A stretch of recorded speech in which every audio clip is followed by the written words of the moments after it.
Alright, look. Hit the like button. Hit the sub button. Hit the notification bell. You understand me? Subscribe to my channel. Follow me on Twitter. Follow me on Instagram. Join this Fisk Unit army and get Fisk Unit tough. Alright, look. Dinner time fits, man. Listen, we're going to get into Saquon Barkley comments. We're going to talk about what he had to say. Also, my man Darius Slayton preaching that Daniel Jones gossip. Shout out to Darius Slayton. He's such a nice guy. And we're going to talk about some camp notes. You know what I'm saying? Talk about a couple of the things that happened at camp today. But we're going to start with Saquon. All right, let's start with number 26. So basically, Saquon didn't talk to the media yesterday, but he did talk to the media today. And everybody asked the obvious questions. You know what I'm saying? The streets want to know. The streets want to know. What's your temperature? How you feeling? Are you happy about how everything went down? Are you happy you on a 1-year deal? Like, what's up? So, look. I respect Saquon for coming in. Even though he folded. I respect what Saquon's doing. Saquon is taking the high road. He realizes that all he can do is hurt his reputation with the organization. Him holding out, being a bad team guy. And he said it himself. He's like, the last thing I want to do is the Giants lose a bunch of games and I'm not there. You know what I'm saying? That's and I respect that. So basically what Saquon said was, look, how the organization going to give me $15 million a year if I don't show up and play? How am I going to get $15 million a year from another organization if I don't show up and play? Because then other organizations are going to look at me and say, oh, he's not a team guy. So basically what Saquon tried to say in no uncertain terms is this is a business. And he learned the hard way that this is a business. So basically Saquon is on, this is my make or break season. This is a season that's going to get me paid. And I'm about to ball the fuck out because I want my $15 million a year.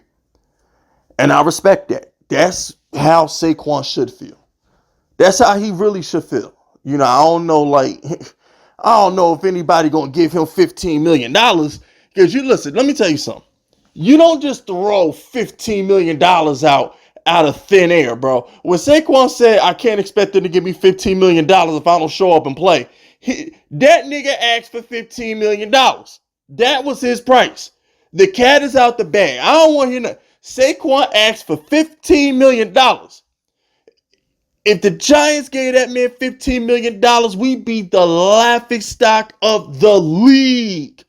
We would be getting clowned on every radio show, every podcast, every television show. Oh, look at the Giants. Typical Giants, just stuck in the Stone Age. Everybody's analytics. Everybody doesn't pay the running back. But look at the Giants.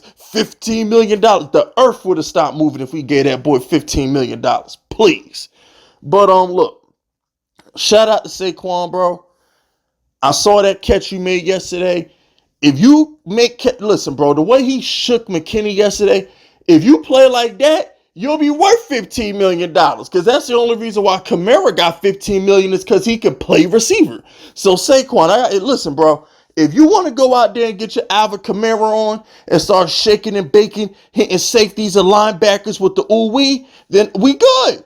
You can ask for whatever you want to because now, at that point, now you're a receiver. Now you a mismatch in the passing game and you could get that extra bread.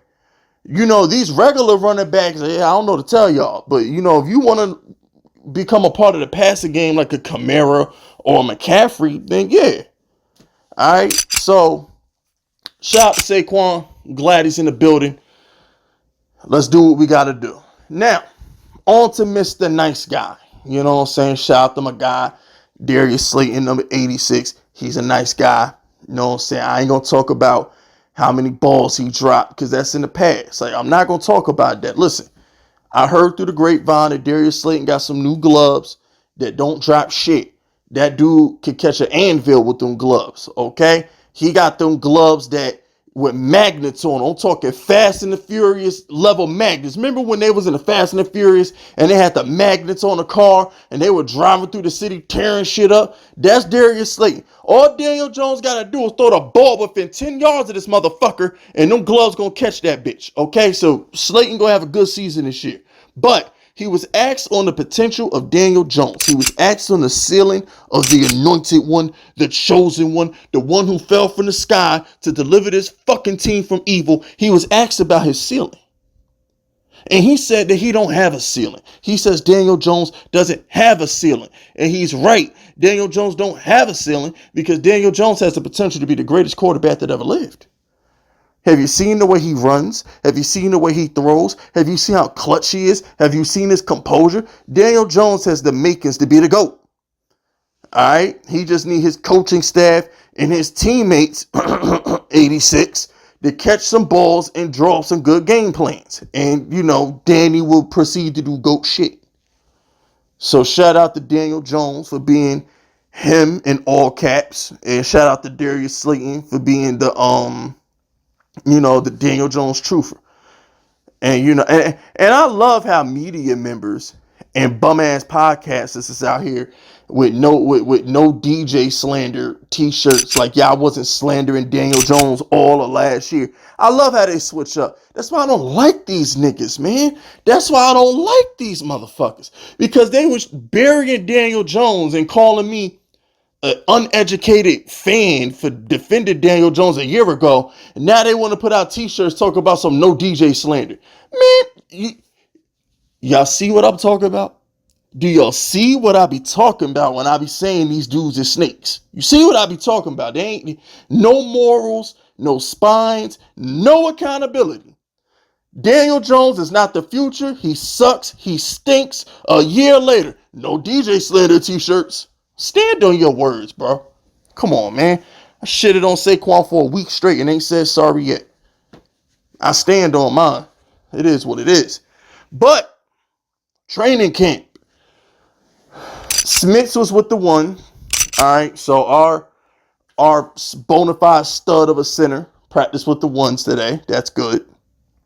The defense stepped up. McKinney had to redeem his honor. Adoree Jackson dropped the interception, but he had to redeem his honor because yesterday, every time I turned around, somebody was catching a touchdown. Bryce Ford Wheaton had a touchdown yesterday. I heard they had to take Waller out the game because Daniel Jones kept throwing to him. So it looks like Darren Waller about to be our number one receiver because that's the only person Daniel Jones won't throw to. It looking like Darren Waller about to have him a Kelsey type of year. So if y'all doing fantasy drafts, if you're doing best balls right now, y'all might want to go pick up Darren Waller because Daniel Jones loves him some Darren Waller, which is dope. You know what I'm saying? My man Kayvon Thibodeau almost had a sack. If it was a real game, he would have had a sack. So Kayvon doing Kayvon things. Future Defensive Player of the Year, Kayvon Thibodeau. You know what I'm saying? So it's nice to see that. I'm not going to talk to y'all about no Trey Hawkins or no fucking J.D. McKinnon. Look, we had a couple dudes, 6th-round picks, undrafted free agents. We had some dudes put some work in, make some plays. Trey Hawkins had an interception. You know what I'm saying? Jaden Mickens had some nasty sideline grab and stuff like that from DeVito. You know what I'm saying? So, but for the most part, the defense redeemed their honor versus the starters. And, I would expect that because I expect the Giants defense to be a top 5 unit. If Kayvon and Ojulari are healthy, I fully expect this Giants defense to be a top 5 unit, man. So it's good to see the defense respond back a little bit. When they put the pads on, I think the defense will play the offense a lot tighter. It's hard for defense to be defense when there ain't no pads on. They can't hit you 7-on-7. It's built for the quarterback to shit on people.